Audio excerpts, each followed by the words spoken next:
নমস্কার বন্ধুরা, সবাইকে হ্যাপি নিউ ইয়ার। আসুন দেখুন আমার গার্ডেনে কি সবজি লাগাই রাখছি, আপনাদের দেখাচ্ছি।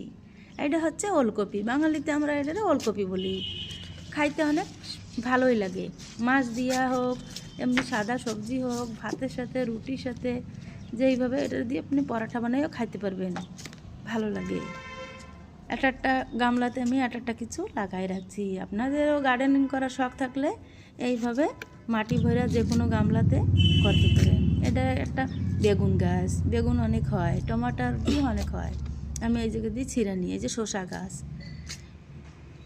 ছোট আছে, কিন্তু অনেক শসা হয়েছে, কেবল শুরু হচ্ছে, এখনও একটাও ছিঁড়ি নাই। আপনাকেও ইচ্ছা থাকলে এইভাবে গার্ডেনিং করতে পারেন। এটাতে জল আর মাটি ছাড়া কিছুই দেওয়া হয় না, অনেক সুন্দর হয়েছে, হেলথের জন্য খুব ভালো। শসাটা আর একটু বড় হইলেই ছিঁড়ে নিয়ে